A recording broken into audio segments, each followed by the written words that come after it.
the Reform Party are soaring. It's impossible to deny that now. Their membership numbers are surging, and in fact they surged past the Conservative Party membership numbers on Christmas Day of all days. So what did the Reform Party do to celebrate? Well, they got a big projector and they projected a live image of their membership numbers onto the Conservative Party headquarters. Of course, all of this really was just an attempt to troll the Conservative Party, and in particular Kemi Badenoch. But it worked. She took the bait. She took to X and she made a 5-post thread detailing how a Reform Party's membership numbers are all fake and none of it was real. But this was an own goal for the Tories, because Nigel Farage quickly fired back and said, well, if you think that's true, why don't we invite someone to come and audit our membership numbers, as long as you in the Conservative Party do the same? Kemi Badenoch said nothing.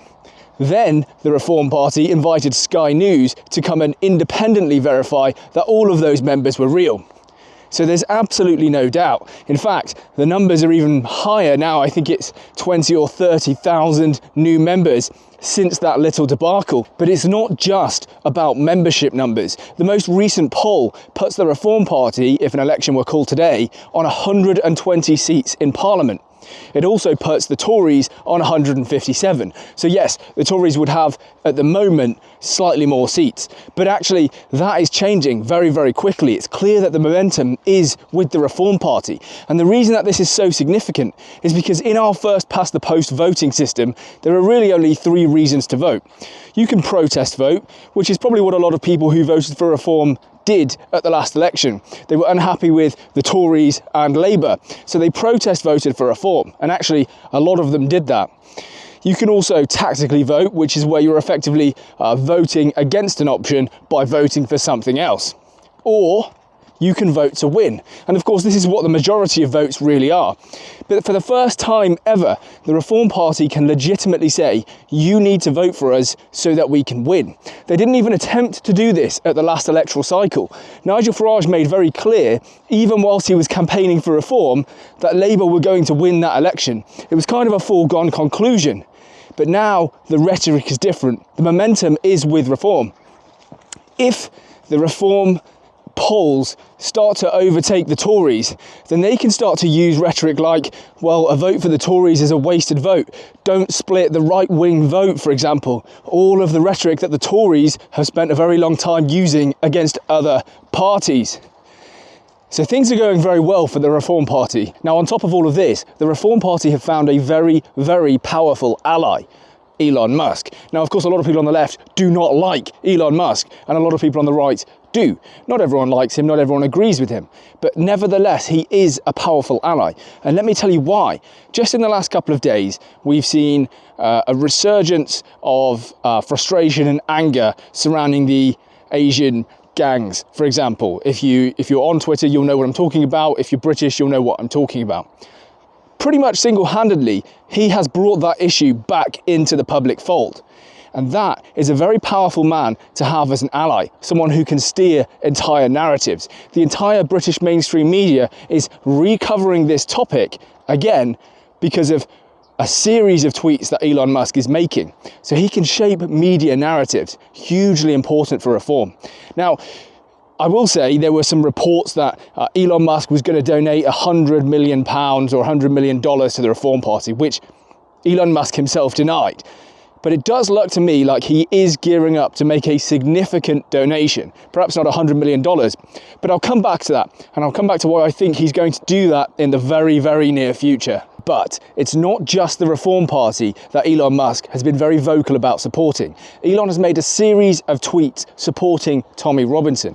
He even made tweets saying, "Free Tommy," which is kind of a catchphrase because he's been in prison so often.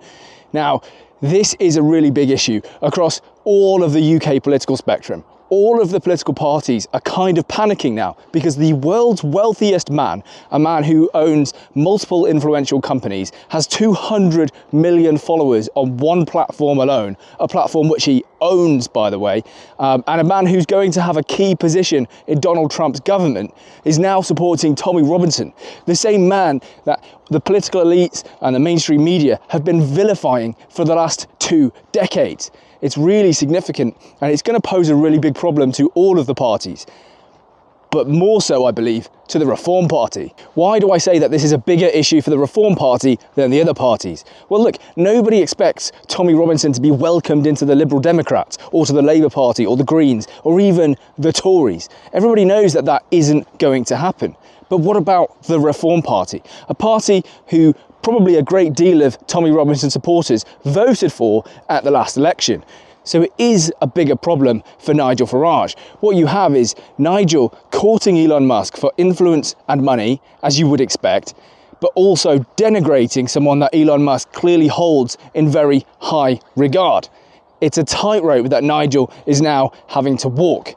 A very, very tricky one. Now, we have seen how the Reform Party have handled questions from journalists about Tommy in the past. Richard Tice did not do a particularly good job. Not only did he denigrate Tommy, but then he made what I thought was a really big blunder by denigrating all of the Tommy Robinson supporters at the same time, people that we know would have voted for reform. But Lee Anderson, well, he was asked about this recently in the wake of Elon's tweet storm, and he actually had quite a good response, I think, all things considered. Welcome back into Reform UK. Well, Tommy Robinson? No, I won't welcome into Reform UK. I think we made our position quite clear on that. Chopper is we need to win the next election to save this great country of ours, and we can't have any distractions at all. I think Tommy Robinson would be a distraction. For the sake of this country, if anybody watching this tonight, we need to win the next election, no distractions, and save our beautiful country. Nigel's answer, however, I think leaves a little bit to be desired. He's very supportive of me. He's very supportive of the party. He sees Robinson as one of these people that fought against the grooming gangs. But of course, the truth is, Tommy Robinson's in prison, not for that, but for contempt of court for the third occasion. But I mean, equally, there are people in Britain who think that Robinson is a political prisoner. That's the narrative that he's pushed out. That's how he earns his living, but it isn't quite true. Would you accept Robinson as a member of your party? You quit UKIP over the association with him last time. No. Look, Robinson has been to prison many, many times for many, many things. Mortgage fraud, passport problems, you name it. He's got his own campaign. We're a political party aiming to win the next general election. He's not what we need. The difference between these two approaches is, I think, quite stark. You see, Lee Anderson recognises that the party line for reform is that Tommy Robinson is not welcome within the party. And so he pretty much says as much. He says, I don't want this to be a distraction to us winning the next general election. Fine, fair enough. But Nigel went further. He created a kind of bad character statement for Tommy Robinson, talking about his previous convictions and just saying, he's an all-round bad guy. Of course, we don't want him in the party. I don't think he needed to do that. And you see, a lot of people in the sort of right-wing X/Twitter space have become pretty frustrated by that. I'll put some tweets up here and you can take a look at them for yourself. I don't think Nigel really needed to do that. And particularly when it comes to Tommy's previous convictions, well, Douglas Murray has quite a good answer for that. But he started this, it was a movement, a street protest movement. When he started that, very soon afterwards, his own house was raided by police, his family's houses were raided by police, computers were taken away, and they managed to get him to prison on a mortgage fraud case. They sifted through everything in him, in his background, everything in his life, everything in his family's life. They found something, he went to prison. Mortgage fraud is bad, don't get me wrong. But it seemed rather obvious to some of us that the reason he was in prison was not because of the mortgage fraud, but because he was a problem and people, particularly our politicians, wanted that problem to go away. The reason for all of this is actually really quite simple. You see, the Reform Party are fairly confident that they have the sort of right-wing ex-users locked down as a voting base. The people that they're now chasing are the people who don't have an X account. They get their main source of news from the mainstream media, Sky News and the BBC. That's a group who probably still have a very negative impression of Tommy Robinson because, well, the mainstream media have spent 2 decades absolutely berating him. So of course, Nigel cannot turn around and say, yes, we're having Tommy Robinson in the party. It would make a lot of people very happy, but it would also alienate that sort of middle centre ground of people that he's trying to court. I understand this, and I'm actually very sympathetic to it. But what I'm not sympathetic to is when they go further than just what Lee Anderson said, dismissing having Tommy in the party, but instead start to denigrate and talk about his character and make him out to seem like the worst person ever. Because what they're then doing is the exact same thing that the media have done to Tommy Robinson for the last 2 decades. And that, I think, is inexcusable. It's something that Nigel Farage very briefly felt the tail of when the mainstream media were calling the riots that we saw the Farage riots. And he was saying how unfair it was that the mainstream media would be portraying him as responsible when he's done absolutely nothing. Well, he's now doing a similar thing to Tommy Robinson. In fact, during the riots, he did throw Tommy under the bus and said, they're not the Farage riots, they're the Tommy Robinson riots. So that's pretty inexcusable. I think all the party needs to do is get a line together, much like Lee Anderson's, and just say, we're not having him in the party because it would be too big of a distraction and we're focused on winning the next general election. Fine, people would accept that. But what they need to do is stop making personal attacks, because otherwise they're going to alienate a large part of their sort of pre-existing support base. Now, at the moment, there's no other credible party on the right that could threaten the Reform Party. But if they keep going this way, well, then they might find that something does emerge, and that's a really big threat. So they just need to be a little bit careful about how they play this media game. If you remember, I mentioned earlier that I think Elon Musk is going to make a donation to the Reform Party sooner rather than later. And there's 2 reasons. I mean, the first is, obviously, he's coming out in full force support for the Reform Party and Nigel Farage over the last week or so. But also, a company was recently registered at Companies House in the UK called XAI London. And who's the sole owner of that company? One Elon Musk. Now, of course, you can only donate to a party if you're an overseas individual, foreign individual, through a company, through a UK registered company. So it looks like if it's legitimate, that will be the vehicle for the donation that gets made to the Reform Party.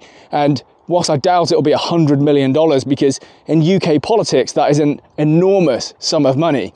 It could be 5, 10, 15, 20, $25 million, which is still absolutely colossal in terms of UK politics. Absolutely massive. It's nothing for US politics, but it's huge for us here. I must add one little word of caution, which is that it's very easy. It takes about half an hour to register a company on Companies House. I don't know how easy it would be to do that with someone else's name, so I remain a little bit cautious and a little bit guarded. We don't know for 100% certainty if this is true or legitimate, but it seems like a weird thing for someone else to set up. So it's probably real. And that's where I'll leave that. If you've made it to this point in the video, thank you very much. I really do appreciate you watching, particularly as I've got a cold and it's a cold day and I'm quite sniffly. So I'm sorry about that, but thank you. My last video did get demonetized and visibility restricted. I guess it just didn't get put in the YouTube algorithm. It's fine. It was about a sensitive event, and I guess when you're talking about something like that, you can't help but use certain keywords that YouTube doesn't like. Okay, fine. I'll learn from that going forwards. But what I was really sort of thankful for that surprised me is that 2 people saw that and sent me super thanks chats. That's not something I expect from any of you. You do not have to send me money at all. I really don't expect it. I'm humbled when someone's able to watch one of my videos and leave a comment. That's, you know, to me, that's crazy. I just give my thoughts on the world and people leave comments, but you know, I was really humbled by that, and thank you very much. I just wanted to mention those 2 people and their support for the channel, so thank you. That's it really. I will like, comment and subscribe, and I will see you on the next one.